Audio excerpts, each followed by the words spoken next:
চিনতে পারছেন? চিনতে পারছেন আমাদের? আপনি ভালো থাকুন।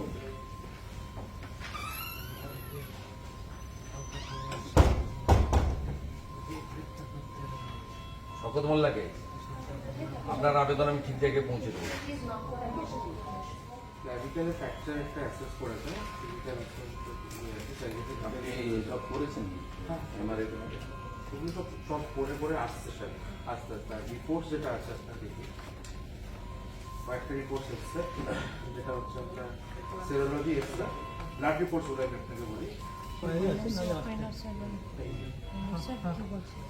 বলছেন যে স্পেশালিস্ট দিয়ে ট্রিটমেন্ট নিয়েছিলাম যাতে কোনো রকম কোনো সমস্যা যাতে না, তাই জন্য নিজের কাছ থেকে যেটা ওই সুবিধা থেকে পারমিশন নিয়েছি, সেটা নিতে 2 দিন সময় লেগেছে।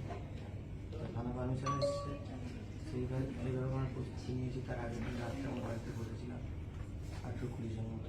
তুমি তো মন্ডল বেশি, ওর নাম কি? সুব্রত। তারপর দিন প্রোগ্রাম কীভাবে সেই হিসাবে থানাতে কম করা হয়েছিল। ডাক্তার স্যার আমরা এরকম প্রোগ্রাম করছি, আপনারা সেন্সিটিভলি ঠিকঠাকভাবে কভার ঠিক আছে প্রোগ্রাম করে দেবেন। সকাল 8টা থেকে ওরা আমার 150-200 বাইক সারা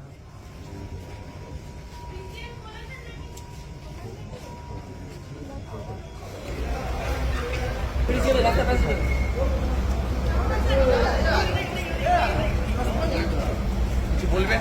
আমার কিছু বলার নেই। এখানে 3 জনকে আনতে হয়েছে, তার মধ্যে বিভাস মণ্ডল খুব ক্রিটিক্যাল,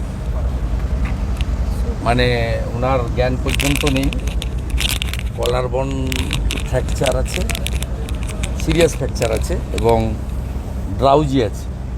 সিটি স্ক্যান হয়েছে মাথার এবং এখানে এক্সরে হয়েছে। ওনার সম্ভবত ওটি করতে হবে। উনি সিরিয়াস, উনি আউট অফ ডেঞ্জার বলা যেতে পারে না। আর ওনার উপর এই অত্যাচার শওকত মোল্লার নির্দেশে ও নেতৃত্বে অনেকবারই হয়েছে। ওনার ফ্যামিলি পর্যন্ত 2007 সালে, তখন সিপিএম করতো, শওকত মোল্লা ওনাকে ঘরছাড়া করেছিল। সেকেন্ড হচ্ছে মন্ডল প্রেসিডেন্ট সুব্রত দাস, তারও এখানে করেন না, দাঁড়ান, রুগীরা আছে। আপনার সুব্রত দাস ভালো ইনজোর আছে, আর মিস্টার জগদীশ ভগত তিনি আউট অফ ডেঞ্জার আছেন। জগবন্ধু ভগত আমরা টেক কেয়ার করেছি এবং সাথে সাথে ডাক্তারদের সঙ্গে কনফারেন্স করেছি। পার্টি পুরো দায়িত্ব নিয়েছে এদের, আমরা করেছি, বাড়ির লোকরাও দেখেছেন এবং আমরা একটু আগেই আমাদের যা মেজর নেওয়ার সিওকে জানিয়েছি। এবং আনফর্চুনেট উৎপল নস্কর আমাকে বললেন, জেলা প্রেসিডেন্ট, যে ওখানে পুলিশ জোর করে একটা মিথ্যা মামলা করেছে। কালকে আমরা হাইকোর্টের লয়ার পাঠাচ্ছি ফ্রেশ এফআইআর করার জন্য। হোসেন শেখকে মেন অ্যাকুইজড, যিনি স্পটে ছিলেন, ভিডিওতে দেখা যাচ্ছে, এবং আন্ডার দ্য ইনস্ট্রাকশান এবং ইনস্টিগেশন অফ দি শওকত মোল্লা এটা ঘটেছে। আমরা এটা করব এবং এই হোসেন শেখের বিরুদ্ধে 2021 সালে এবং পঞ্চায়েত নির্বাচনে ঘরছাড়া হওয়ার পরে হাইকোর্টে একটা ম্যাটার পেন্ডিংও আছে, সেটা যাতে পুনর্বার হাইকোর্টে তোলা যায় আমাদের ল সেল থেকে, সেটাও আমরা দেখছি। আমরা এই গুন্ডামি খতম করব, বন্ধ করব, এটুকু আপনাদের মাধ্যমে বলতে পারি। আর পুরো ফ্যামিলির দায়িত্ব এদের একেবারে 200% মানে মেডিকেল অ্যাসিস্ট্যান্স এবং ফ্যামিলির জন্য যা যা করার সমস্ত কিছু পশ্চিমবঙ্গ বিজেপির পক্ষ থেকে করা হবে, আমি সেটা অ্যাসিওর করে দিয়ে গেলাম। এছাড়া আজকে লোকসভার যে প্রার্থী তালিকা বেশ কয়েকজনের নাম ঘোষণা হয়েছে, ইতিমধ্যে 19 জনের। এখানে হসপিটালে দাঁড়িয়ে না বলেই ভালো। এটা সিইসি করেছেন, যাদেরকে প্রার্থী করেছেন তাদের প্রত্যেককে আমি স্বাগত জানাবো। প্রত্যেকের জন্য পুরো পার্টি আমরা একসঙ্গে কাজ করব। না, আপনার তাড়াহুড়া কিছু নেই, ওটা শেষ পর্যায়ে ভোট, 1 জুন, অনেক সময় আছে। যেগুলো ফার্স্ট ফেজ সেকেন্ড ফেজ দরকার ছিল, আমাদের তো সংগঠন ভোট করে, আর এই ভোটটা তো এমপি হওয়ার ভোট নয়, প্রধানমন্ত্রী করার ভোট। সবাই জানে যে নরেন্দ্র মোদীকে প্রধানমন্ত্রী করতে হবে, পদ্মে ছাপ দিতে হবে। তাপস রায়, অর্জুন সিং, অরিজিৎ গাঙ্গুলি সবাই ক্যান্ডিডেট হয়েছে, ওয়েলকাম করছি।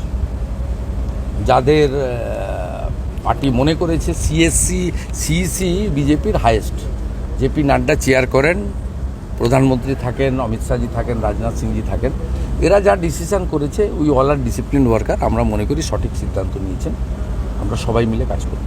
বসিরহাট থেকে রেখা পাত্র যিনি face of the movement appreciate করুন।